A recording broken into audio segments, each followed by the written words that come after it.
Assalamualaikum warahmatullahi wabarakatuh. Bismillahirrahmanirrahim. Raditu billahi rabba wa bil islami dina wa bi Muhammadin nabiyya wa rasula. Rabbi zidni ilma warzuqni fahma wa wassi' fiyya rizqi wa barik li fima razaqtani. Waj'alni mahbuban fi qulubi ibadika waj'alni wajihan fid dunya wal akhirah wa minal muqarrabin ya katsiran nawal wa ya hasanal fi'al wa ya qa'iman bila zawal wa ya mubdi'an bila misal falakal hamdu wal minnatu wasyarafu ala kulli hal amin amma ba'd. Alhamdulillah, semakin terang dan menarik, banyak hikmah yang bisa kita petik dalam diskursus nasab ini, terlebih setelah kemunculan Kiai Haji Miftahul Ahyar sebagai pribadi yang sekaligus memiliki latar belakang sebagai Rais Am, pengurus besar Nahdlatul Ulama. Titik terangnya apa? Nampak di situ ketulusan beliau, Kiai Miftahul Ahyar, sebagai seorang bapak yang arif, sebagai seorang bapak yang bijaksana, untuk lebih ke dalam introspeksi keterlibatan anak dalam diskursus nasab melawan Bani Pak Alwi. Beliau Kiai Miftah menggunakan konsep Jawa, dan itu pada umumnya diterapkan di lingkungan orang-orang tua Jawa atau secara umum di Indonesia. Bagi orang tua yang bijak, ketika putranya punya masalah dengan orang lain, yang dimarahi putranya. Itu universal di Jawa itu. Hampir semua orang tua di Jawa, kalau ada anaknya berkelahi dengan tetangga atau yang lain, yang dimarahi putranya. Itu sudah moral masyarakat Jawa. Secara etik universal bisa dipahami untuk kontrol diri sehingga tidak menampakkan lebih konfrontatif dengan pihak lain, tetapi lebih mawas atau introspeksi atau muhasabah tentang komitmen dan tanggung jawab orang tua dalam mengawasi anak, mendidik anak, untuk tidak terlalu jauh berkonfrontasi dengan pihak lain sebelum memahami tentang benar atau tidaknya anak. Orang tua mengkondisikan dulu untuk membuat suasana damai dulu dengan cara memarahi anaknya dulu. Yang terpenting suasana konfrontatif ini bisa reda dulu. Itu umum, itu di tengah masyarakat Jawa itu pola pendampingan terhadap anak itu seperti itu. Meski tidak semuanya, ada juga orang tua yang ketika anaknya punya masalah dengan orang lain, langsung ikut membackup anaknya, memarahi pihak lain, masalahnya malah menjadi melebar. Beliau juga luar biasa, Kiai Miftah mengakui bahwa mereka yang sedang dalam diskursus nasab dari Dzurriyyah Wali Songo, dari masyarakat Nahdliyin, adalah putra-putra beliau. Subhanallah, subhanallah. Ternyata ya, Allahu Akbar. Semoga Allah selalu memberikan anugerah kepada orang tua kita, secara keilmuan dan organisasi di Nahdlatul Ulama, yaitu beliau Ki Haji Miftahul Ahyar, berupa anugerah kesehatan, kesabaran, dan kekuatan dalam memberikan pendampingan kepada warga Nahdien, kepada masyarakat Nahdien, dan juga organisasi Nahdlatul Ulama.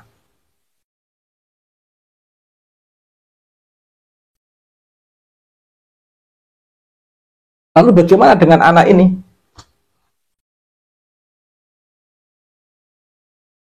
Dalam posisi apapun, anak tetap anak.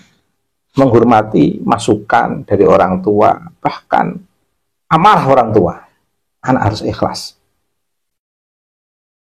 Putra-putri terbaik dari orang tua, mereka yang betul-betul bisa ngangkat dur, mendem jeru, atau mendem jeru ngangkat dur, mengubur dalam-dalam segala kekurangan dan mengangkat tinggi-tinggi segala hal yang menjadi kelebihan dan memungkinkan untuk dikembangkan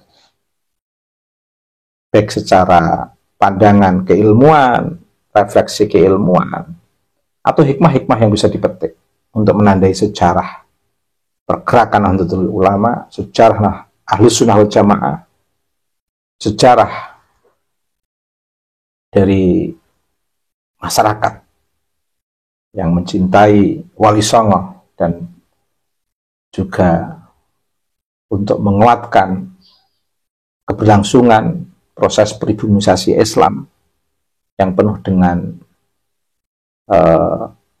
sikap upaya menerima kearifan-kearifan lokal. Ini sebagai anak. Tapi bagaimana ketika anak memiliki sebuah temuan keilmuan? Dalam konteks ini yang secara langsung, putra genealogi di lingkungan Nahdlatul Ulama, putra terbaik yang semangat untuk melakukan at-tajdid, proses pembaharuan dengan berbagai konsekuensi yang mungkin beda dengan orang tua, tetap berlanjut saja. Meskipun beda, tidak apa-apa. Nanti kalau orang tua memarahi, ya nggak apa-apa, diterima saja. Dalam konteks ini, Kiai Imad melakukan at-tajdid, proses pembaharuan, bisa diteruskan. Dan kita dukung rame-rame. Karena ini adalah pembaharuan yang memiliki dampak kemaslahatan yang luar biasa. Suatu ketika orang tua memarahi, ya didengarkan saja. Yang penting proses pembaharuan ini berdasarkan ilmu dan takwa, dengan menata hati, tanpa mengedepankan emosi, tanpa kebencian, karena ilmu dan takwa itu harus menghindarkan kebencian dan permusuhan. Ilmu itu untuk kemaslahatan, bukan untuk kebencian. Takwa itu untuk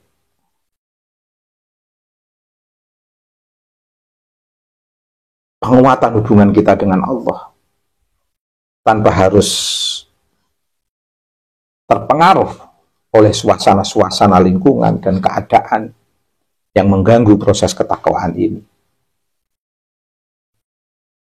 Suatu ketika ada orang tua marah, itu adalah peringatan untuk warning, biar kita tetap menata hati.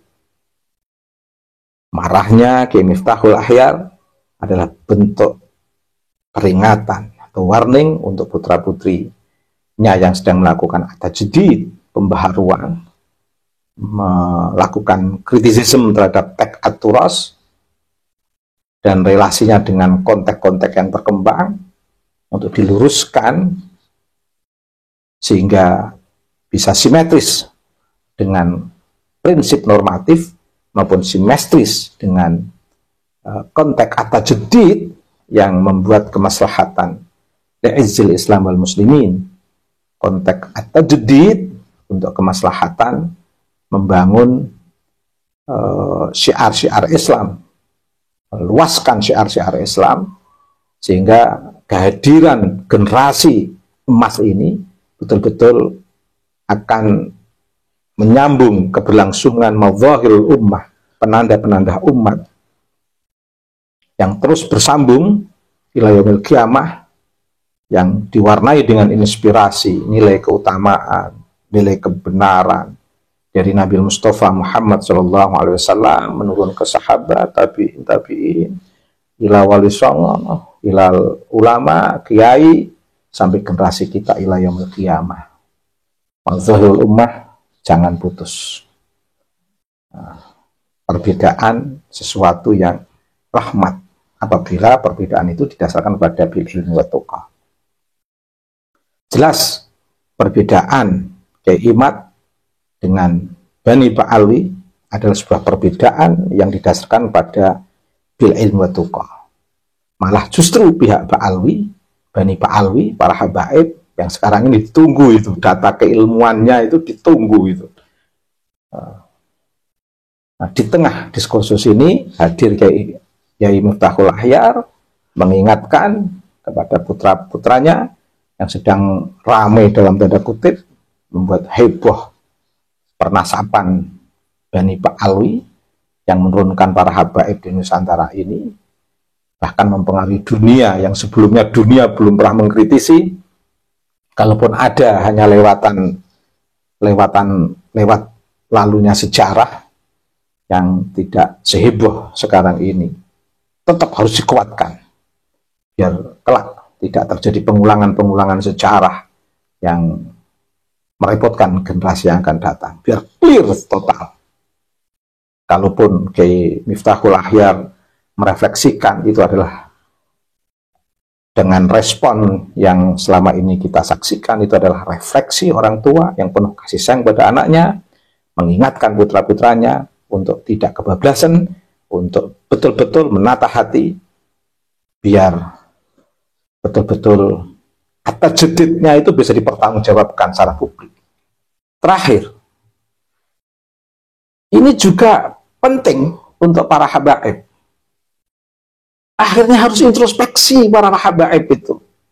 Ujung-ujungnya kalian itu minta perlindungan dari Nahdlatul Ulama, minta perlindungan dari para kiai, dan membawa ke sana kemari atas nama isbat para kiai Nusantara. Pertanyaannya, mengapa ketika tidak ada masalah kalian wahai para habaib tidak saling mengingatkan ketika ada oknum-oknum yang merendahkan kiai? Sok kalian jumawa di atas kiai, sok kalian jumawa memiliki kelas di atas kiai dan kiai di bawah kalian. Introspeksilah. Kalau fenomena seperti yang kalian hadapi sekarang ini akhirnya ujung-ujungnya kalian ingin berlindung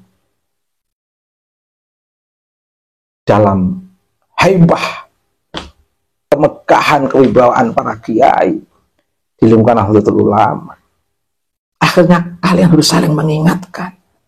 Jangan ada yang mencaci, menjelekkan, merendahkan Kiai NU. Saling mengingatkan.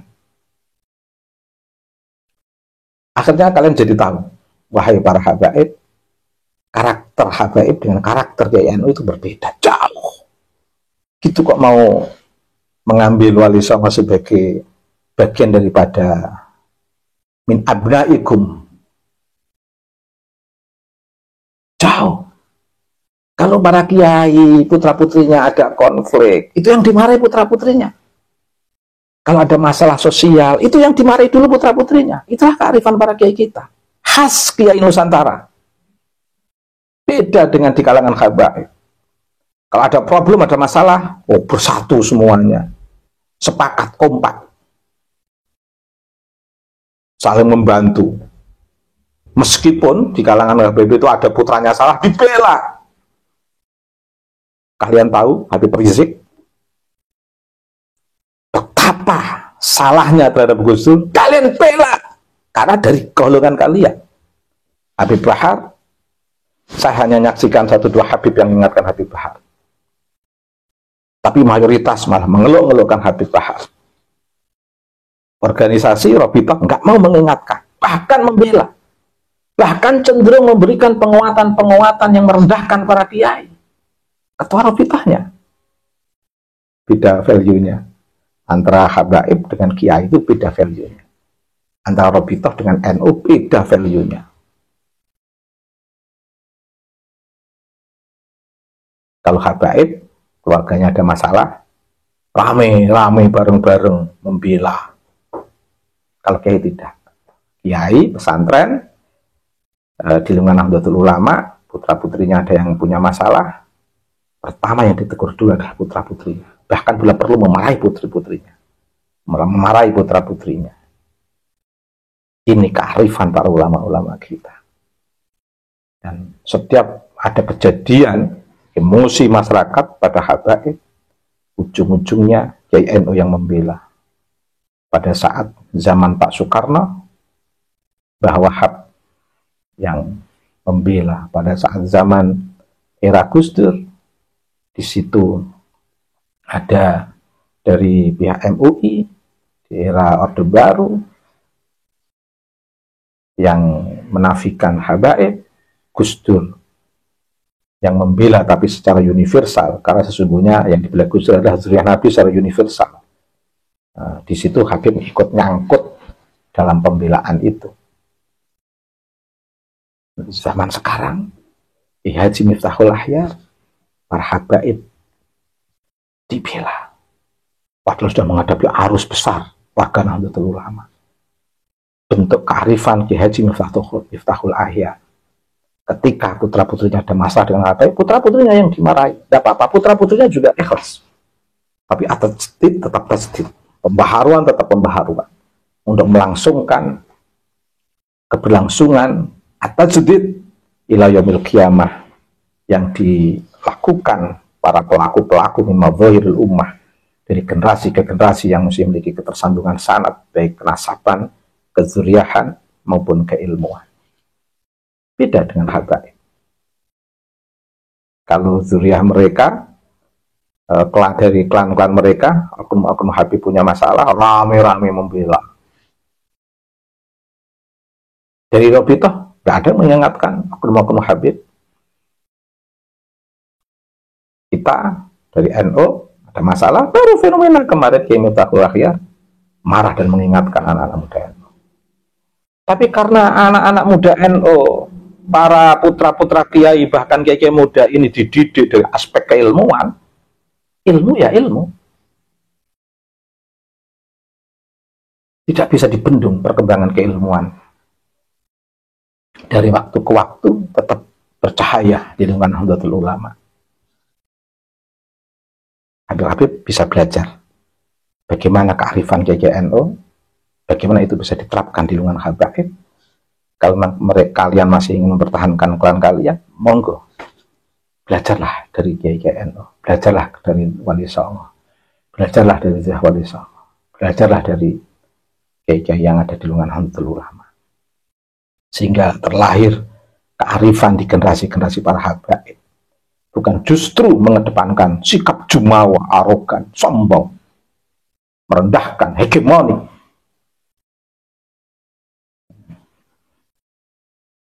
Belum lagi ini datang baru konsep yang luar biasa dari Kiai Haji Yahya Khalil Saquf. Tidak kurang dahsyatnya meruntuhkan hegemoni habaib dengan konsep yang akan nanti kita kupas. Tidak kalah dahsyatnya ini Gus Yahya langsung dari ketua PBNU. Cuman berbeda cara memandang.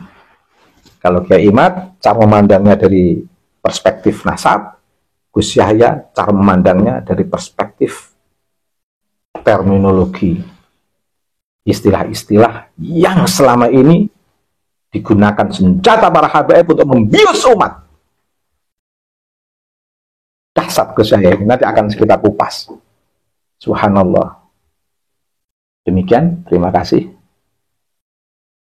Assalamualaikum warahmatullahi wabarakatuh.